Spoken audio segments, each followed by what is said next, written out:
ជំរាបសួរក៏ដូចជាសួស្តីទៅកាន់អ្នកមើលទាំងអស់គ្នាថ្ងៃនេះគឺជាថ្ងៃទី2ហើយដែលដំណើរកំសាន្តរបស់ខ្ញុំបាទទៅកាន់ទឹកដីនៃកោះមាសហើយក៏ជាវីដេអូទី2សម្រាប់ខ្ញុំដែរដែលទៅធ្វើដំណើរទៅលេងនៅរមណីយដ្ឋានកោះមាសស្ថិតនៅលើទឹកដីនៃស្រុកសេសានក៏ជាស្រុកកំណើតរបស់ខ្ញុំបាទផ្ទាល់តែម្ដងហើយទឹកដីកោះមាសនេះក៏ជាកោះមួយដែលស្ថិតនៅមិនឆ្ងាយប្រហែលនោះទេពីទីរួមខេត្តស្ទឹងត្រែងតែវីដេអូមុនខ្ញុំបានបង្ហាញប្រាប់បងប្អូនថារមណីយដ្ឋានមួយនេះគឺស្ថិតនៅចម្ងាយតែ17គីឡូទេពីទីរួមខេត្តបើយើងធ្វើដំណើរតាមបណ្ដោយផ្លូវកៅស៊ូមួយខ្សែដែលចាក់ពីខេត្តស្ទឹងត្រែងមកកាន់ទឹកដីនៃភូមិកំពតនេះគឺយើងចំណាយពេលតែ15ទៅ20នាទីទេសម្រាប់យើងធ្វើដំណើរដោយម៉ូតូឬក៏ដោយឡានយើងធ្វើដំណើរមិនដល់20នាទីទេអ្នកនរគ្នាហើយបើនិយាយពីទីតាំងរមណីយដ្ឋានគឺជាប់នឹងដងទន្លេសេសាននេះតែម្ដងបើនិយាយពីទីតាំងរមណីយដ្ឋានមួយនេះគឺ refresh តែម្ដងអ្នកនរគ្នានេះក៏ដោយសារតែទីតាំងគឺស្ថិតនៅចំកណ្ដាលទន្លេដែលយើងអាចស្ទូចត្រីយើងអាចបងសំណាញ់យើងអាចដាក់មងសម្រាប់បងប្អូនដែលចូលចិត្តបងសំណាញ់ឬក៏សម្រាប់បងប្អូនដែលចូលចិត្តលក្ខណៈបែបគេហៅថាកំសាន្តស្ដាប់ទឹកហូរជាដើមហ្នឹងគឺមកលេងនៅទីនេះគឺ refresh ខ្លាំងមែនតើអ្នកនរគ្នាហើយសម្រាប់អ្នកដែលអត់ចូលចិត្តធំបាយផ្សេងៗហ្នឹងគឺអាចមកធ្វើការកែលកន្ទេលនៅលើដីសាច់ហ្នឹងឬក៏នៅក្រោមលុបឈើយើងអាចស្ដាប់សំឡេងទឹកហូរបានហើយសម្រាប់អ្នកដែលចូលចិត្តបោះតង់ឬក៏សម្រាប់ដំណើរកម្សាន្តនាពេលរាត្រីពេលយប់អីគឺអាចមកសម្រាប់បាននៅទីនេះបងប្អូនគាត់តែមានតង់សម្រាប់បោះដោយខ្លួនឯងទៅគឺជាការស្រេចឲ្យអ្នកនរគ្នាបាយអត់អត់បាយទេសបាយក្នុងចិត្តហ៎សបាយក្នុងចិត្តហ៎ស្កប់ស្ងាត់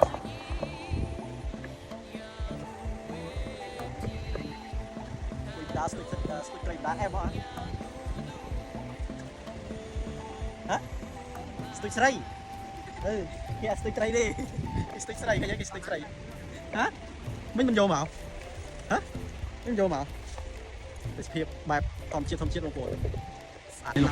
ស្អាតឃើញនេះអត់មានធ្វើអីទេមកអង្គុយចាំស្រីចាំស្ទាក់ស្រីមកស្ទាក់យកទៅគេហៅថាយុទ្ធសាស្ត្រនេះខ្លាំងបងប្អូនរបៀបស្ទូចស្រីគេមកអង្គុយស្កាត់ទៅហើយខាងនោះគេស្ទូចយាខាងក្រោយទៅបងទេសភាពស្អាតបងប្អូនអាបើអូយអេមហោអាបើទេសភាពនេះកិច្ចផ្ទះនេះកិច្ចផ្ទះកិច្ចសាលាទៀតគេនេះអូយឡូបើវាចាំស្ទូចស្រីអេមហោបងប្អូនពីបោដូចគ្នាចឹងអាបើអត់ដើរគ្នាច្រើនណាដើរគ្នាទេបានស្រួលស្ទូចណាដើរគ្នាច្រើនបាយការមែនអូនឯងមកពីខាងណាត្រែកោស្ទឹងត្រែងញ៉ាស្ទឹងត្រែងមកពួននេះដេកហ្នឹងអីអត់បោះតង់នេះចាប់ដៃវីដេអូនេះទៅឲ្យលើមេឃណា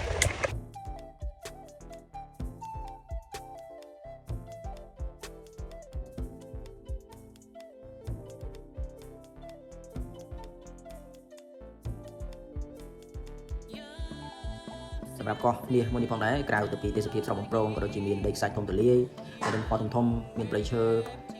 ក្រៅពីនេះក៏មានកន្លែងសម្រាប់ដើរបងសំណាញ់ថែមទៀតផងអ្នកនរគ្នានិយាយជារួមទៅគឺមកលេងនៅទីនេះគឺបានដំណើរកម្សាន្តផងបានទាំងការរួមហូបដោយខ្លួនឯងហើយសម្រាប់អ្នកដែលចូលចិត្តបងសំណាញ់ដូចបងប្រុសនេះគឺគាត់មកលេងនេះគឺគាត់បងសំណាញ់ហើយយើងអាចធ្វើហូបដោយខ្លួនឯងអញ្ចឹងណាអ្នកនរគ្នានិយាយទៅគឺ refresh ខ្លាំងមែនទែនសម្រាប់ទឹកដីនៃកោះមាសមួយនេះណាបងត្រីអូមិនអំបិលទេស្អាតនេះអូត្រីសុត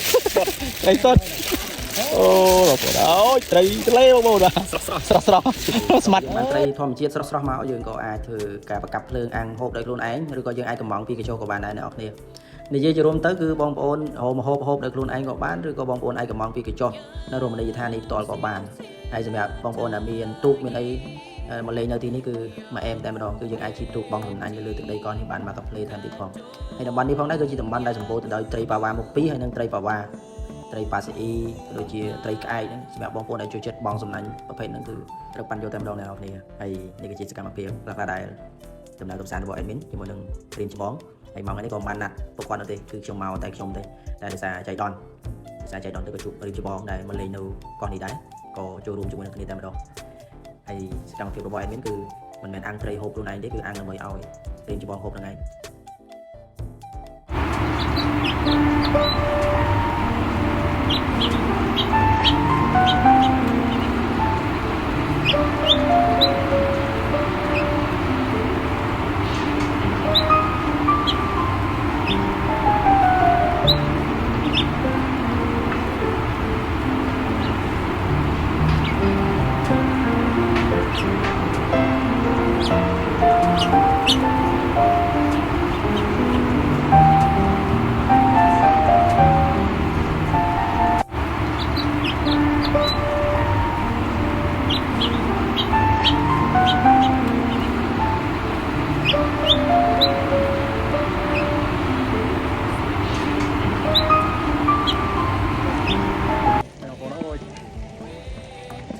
ជួតម៉ៅស្មាននេះ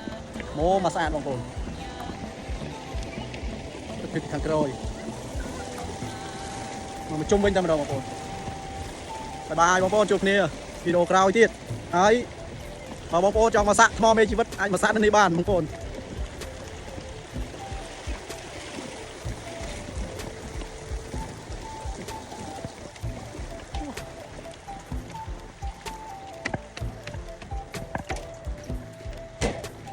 បាយ